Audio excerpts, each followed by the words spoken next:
मार्च 2026 से pan card पर जो नियम हैं वो बहुत सख्त होने वाले हैं। क्या कुछ पैन कार्ड में बदलने वाला है, नए नियम किस तरह से हैं, सरकार अब बेहद बेहद सख्त होने जा रही है। ये आपको पता होना चाहिए। अगर आप ये नहीं जानते हैं, अगर अब भी आप नहीं चेते, तो जुर्माना भरने के लिए आपको तैयार रहना होगा। नमस्कार, मैं ललित प्रजापति। पैन कार्ड के नियम बदलने वाले हैं और पैन कार्ड सबसे बड़ी बात तो ये है कि पैन कार्ड को दरअसल अगर सिर्फ एक पहचान दस्तावेज के तौर पर आप देखते हो तो आप कतई गलत है। पैन कार्ड सिर्फ एक डॉक्यूमेंट्स नहीं है, एक दस्तावेज नहीं है जिसको आप दिखाकर कहीं भी कोई सामान लेते हैं, आइडेंटिटी प्रूफ के तौर पर देते हैं, बल्कि आपकी पूरी वित्तीय प्रोफाइल की वो कुंजी है। आपकी फाइनेंशियल प्रोफाइल उसके अंदर है। बैंक खाता खोलना हो, इनकम टैक्स रिटर्न भरना हो, निवेश करना हो, बड़ी रकम का लेन देन करना हो, हर जगह पैन दिखाना ज़रूरी होता है, परमानेंट अकाउंट नंबर। अब सरकार मार्च 2026 से पैन कार्ड से जुड़े नियमों को और सख्त करने की तैयारी में है। अगर आपने अभी तक अपना पैन आधार और बैंक अकाउंट इन दोनों से लिंक नहीं किया है तो आने वाले समय में आपको परेशानी का सामना निश्चित तौर पर करना पड़ेगा। नए नियमों का मकसद टैक्स सिस्टम को पारदर्शी बनाना है और फर्जी पैन कार्ड पर रोक लगाना है।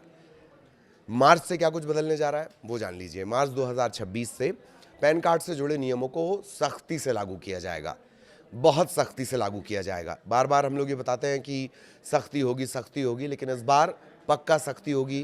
पहले भी सरकार ने पैन को आधार से लिंक करना अनिवार्य किया था, लेकिन अब इसे कड़ाई से लागू करने की योजना है। इसका मतलब क्या है? इसका मतलब ये है कि अगर आपका पैन आधार से लिंक नहीं है तो आपका जो पैन कार्ड है, PAN है, परमानेंट अकाउंट नंबर है, वो निष्क्रिय किया जा सकता है। इसके अलावा बैंकिंग और निवेश से जुड़े आपके कई काम इससे प्रभावित हो सकते हैं। सरकार चाहती है कि हर व्यक्ति की पहचान एक ही पैन और आधार से जुड़ी हो, ताकि वित्तीय लेन देन जो पैसे का लेन देन होता है वो पूरी तरह से पारदर्शी बने। अब नए नियमों में मुख्य बदलाव क्या है वो जान लीजिए। सरकार की नई व्यवस्था के तहत पैन और आधार लिंक न होने पर आपका पैन जो है वो काम करना बंद कर सकता है। परमानेंट अकाउंट नंबर या पैन कार्ड वो मतलब निष्क्रिय कर दिया जाएगा। इसके अलावा आपको जुर्माना भी भरना पड़ सकता है। ये एक नई बात है, आपको जुर्माना भी भरना पड़ सकता है। अगर पैन निष्क्रिय हो गया, आपका डीएक्टिवेट हो गया, तो जो बैंक अकाउंट से जुड़ी सेवाएं हैं वो भी रुक सकती हैं।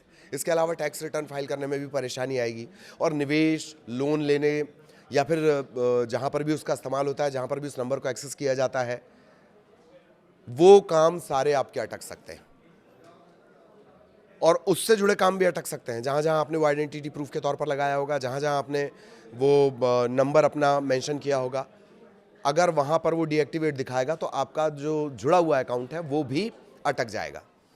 यानी कुल मिलाकर बिना लिंकिंग के आपका जो वित्तीय सिस्टम है वो लगभग ठप पड़ सकता है। आधार से पैन लिंक करना जरूरी क्यों है? सरकार का मेन पर्पस है टैक्स चोरी को कम करना और फर्जी पहचान पर रोक लगाना। टैक्स चोरी के मामले हजारों करोड़ के मामले हैं टैक्स चोरी के, और यही वजह है कि सरकार इसे बहुत ज़्यादा पारदर्शी बनाना चाहती है। कई मामलों में एक व्यक्ति के नाम पर एक से ज़्यादा पैन भी पाए गए हैं, जिससे टैक्स सिस्टम को नुकसान होता है।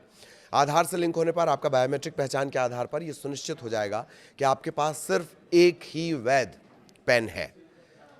इससे टैक्स रिकॉर्ड सही रहता है, वित्तीय लेन देन को ट्रैक करना आसान हो जाता है। यही वजह है कि सरकार इस नियम को सख्ती से लागू करना चाहती है। इसका एग्जाम्पल आपको देते हैं कि अगर आप किराए के घर पर रहते हैं और आप अपने मकान मालिक से पैन कार्ड नंबर मांगते हैं, वो आपको नहीं देता है। क्यों? क्योंकि वो नहीं दिखाना चाहता है कि वो आपसे कमाई कर रहा है, और उससे नंबर ना मांगकर आप भी गलत कर रहे हैं और वो तो गलत कर ही रहा है। इस वजह से पैन को हर जगह लिंक करना जरूरी है। तो अगर पैन आधार से लिंक नहीं किया गया तो क्या कुछ हो सकता है वो जान लीजिए। तय समय सीमा तक अगर पैन को आधार से लिंक नहीं किया गया तो कई तरह की दिक्कतों का सामना करना पड़ेगा। सबसे पहले तो 1000 रुपए तक का जुर्माना लगाया जा सकता है। 1000 रुपए तक का जुर्माना लगाया जा सकता है। ये इस पर भी डिपेंड करेगा कि कहीं उस नंबर से किसी तरह का फ्रॉड तो नहीं हो गया है। इसके अलावा आपका पैन निष्क्रिय हो सकता है, डीएक्टिवेट हो सकता है, बैंक अकाउंट चलाने में परेशानी होगी। जहां जहां वो पैन लगा हुआ है आपका, हर वो अकाउंट आपका दिक्कत करेगा। निवेश करना, क्रेडिट कार्ड के लिए आवेदन करना है, लोन लेना है, ये तमाम चीज़ें मुश्किल हो जाएंगी।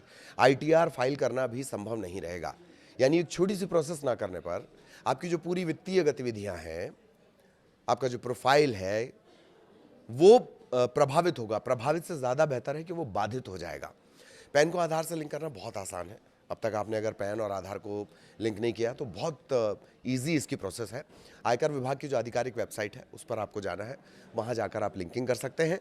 वहाँ जाकर लिंक आधार का विकल्प आपको चुनना है, अपना पैन और आधार नंबर UID नंबर वो दर्ज करना होता है। इसके बाद OTP के ज़रिए सत्यापन होता है। OTP उसी नंबर पर आएगा जो आपके आधार से लिंक है।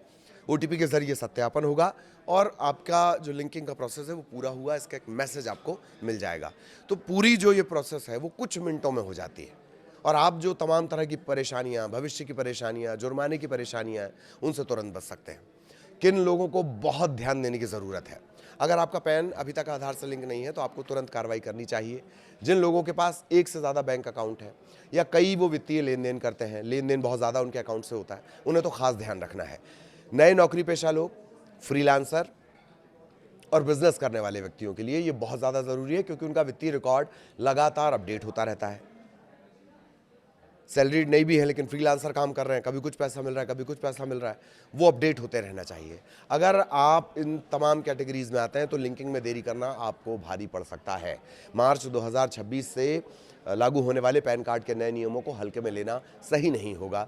समय रहते पैन और आधार को लिंक करना ही समझदारी है ताकि जुर्माने से बच सकें, वित्तीय रुकावट से बच सकें, आपके अकाउंट जो ब्लॉक हो सकते हैं उससे आप बच सकें। सरकार का उद्देश्य टैक्स सिस्टम को बहुत मजबूत और पारदर्शी बनाना है, इसीलिए नियमों का पालन करना बतौर नागरिक आपकी भी जिम्मेदारी है। अगर अभी तक आपने लिंकिंग नहीं की है, उसे टाल रहे हैं, तो आज ही ये काम आपको पूरा कर लेना चाहिए और अपने वित्तीय भविष्य को सुरक्षित रखना चाहिए।